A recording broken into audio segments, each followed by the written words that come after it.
রথযাত্রা উপলক্ষে আগামী ২৬শে জুন দীঘা যাচ্ছেন মুখ্যমন্ত্রী মমতা বন্দ্যোপাধ্যায়। রথ উৎসবকে কেন্দ্র করে দীঘায় জগন্নাথ ধামের প্রস্তুতি তুঙ্গে। জেলা প্রশাসনের পক্ষ থেকে দীঘায় জগন্নাথ ধাম জুড়ে কড়া নিরাপত্তা ব্যবস্থা গ্রহণ করা হচ্ছে। রথের জন্য সতর্কতা অবলম্বন করে প্রয়োজনীয় পদক্ষেপ গ্রহণ প্রশাসনের। সূত্রে খবর, রথযাত্রায় সামিল থাকবেন মুখ্যমন্ত্রী মমতা বন্দ্যোপাধ্যায়। পাশাপাশি রেশনের মাধ্যমে দীঘার জগন্নাথ দেবের প্রসাদ দুয়ারে পৌঁছে যাবে গ্রাহকের কাছে, সম্পূর্ণ বিনা পয়সায় গ্রাহকরা এই প্রসাদ পাবেন। একথা বলেছিলেন মুখ্যমন্ত্রী মমতা বন্দ্যোপাধ্যায়। প্রতিশ্রুতি মতো জেলায় জেলায় শুরু তোড়জোড়। কালনা ১ নম্বর ব্লকের অফিস থেকেই প্যাকিং করে বিভিন্ন রেশন ডিলারদের মাধ্যমে এই প্রসাদ পৌঁছচ্ছে গ্রাহকের বাড়ি বাড়ি। ৩৮,০০০ প্রসাদ প্যাকিং চলছে কালনা ১ নম্বর ব্লকের দফতরে। নাওয়া খাওয়া ভুলে জোর কদমে প্রসাদ প্যাকিং ও বিলির কাজ শুরু করেছেন কর্মীরা। সরকারি নির্দেশ মতো হাতে গ্লাভস, মাস্ক পরে কাজ করছেন কর্মীরা। ধাপে ধাপে প্রসাদ বিলির সংখ্যা বাড়বে বলে জানালেন ফুড সাপ্লাইয়ের কর্তারা। প্রসাদের মধ্যে থাকছে প্যাড়া, গজা আর জগন্নাথ দেবের ছবি। জগন্নাথ ধামের মন্দিরটা হয়েছে, সেখানে যে রাজ্যবাসীর কাছে প্রসাদ পৌঁছানোর যে মুখ্যমন্ত্রী ঘোষণা করেছেন, সেটাই এখানে জিনিসগুলো তৈরি হচ্ছে কালনা ব্লকে। এটা এখান থেকে প্রিপারেশন হওয়ার পর প্যাকেটিং হয়ে এটা ডিলারদের মাধ্যমে যাবে। আমাদের মোটামুটি ৩৮,০০০ মতো প্যাকেট করার অনুমতি আছে। যদি আগামী দিনে আরও এটা বাড়ে তাহলে সেটাকে কোয়ান্টিটি বাড়ানো হবে।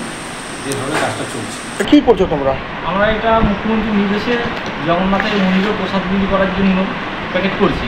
তার সব নিয়মকানুন মেনেই যা আদেশ দিয়েছিলেন, মাস্ক পরে, গ্লাভস পরে, সেটা করে আমরা কাজটা করছি। এগুলো ডিলারের মাধ্যমে বিলি হবে। তোমাদের কতটা দায়িত্ব দেওয়া হয়েছিল? এটা আমাদের দায়িত্ব ছিল প্রায় ৩৮,০০০ মতো। রায়গঞ্জেও বিভিন্ন এলাকার বাড়ি বাড়ি জগন্নাথ দেবের প্রসাদ পৌঁছে দেবার কাজ শুরু হয়েছে। রায়গঞ্জ পুরসভা ও প্রশাসনের তত্ত্বাবধানে চলছে এই কর্মকাণ্ড।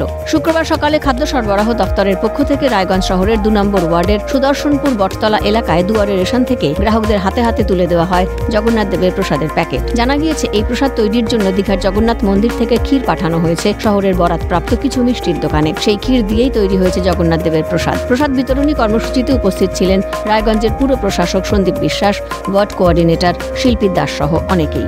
জগন্নাথ দেবের মন্দির থেকে যে পাঠিয়েছিলেন, সেই ক্ষীর প্রত্যেকটা জেলায় জেলায় গেছে। তারপর সেই জেলা থেকে ক্ষীর ডিস্ট্রিবিউট করা করেছে। আমি জানি যে যারা বিরুদ্ধাচরণ করে তারা মিথ্যাচারকে হাতিয়ার করেই করবে। আপনারা নিশ্চিন্তে থাকুন। যেমনভাবে আপনি বাড়িতে পুজোর প্রসাদ বিতরণ করেন, ঠিক তেমনিভাবে আমাদের সরকার ম্যাডাম চিফ মিনিস্টারের সুদক্ষ পরিচালনার মধ্যে দিয়ে, আমাদের ফুড অ্যান্ড সাপ্লাই ডিপার্টমেন্টের মধ্যে দিয়ে এই মিষ্টি এবং প্রসাদ বিতরণ করা হচ্ছে। আমাদের মহাপ্রসাদ আমাদের মাননীয় মুখ্যমন্ত্রী আমাদের প্রত্যেকের বাড়িতে বাড়িতে পৌঁছানোর যে আমাদের নির্দেশ দিয়েছেন, সেই প্রসাদ আজকে বিতরণের প্রথম দিন আমাদের ২ নম্বর ওয়ার্ড থেকে আমরা শুরু করলাম। মুখ্যমন্ত্রীর এই উদ্যোগকে স্বাগত জানিয়েছে শহরবাসী। এই উদ্যোগটা মুখ্যমন্ত্রীর যে উদ্যোগ নিয়েছে, প্রত্যেকটা ঘরে ঘরে প্রসাদ পৌঁছে দেওয়া, এর থেকে শুভ উদ্যোগ আর কিছু হতে পারে না। কারণ আমরা জগন্নাথ দেবের যে প্রসাদ আর কি, সেটা তার মন্দিরে না গেলে উড়িষ্যাতে পেতাম না।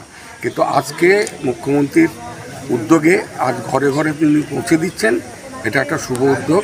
ভগবান জগন্নাথ দেবের প্রসাদ রায়গঞ্জ পৌরসভার উদ্যোগে সমস্ত পুর নাগরিকদের হাতে তুলে দিচ্ছে, এটা অত্যন্ত সৌভাগ্যের বিষয়।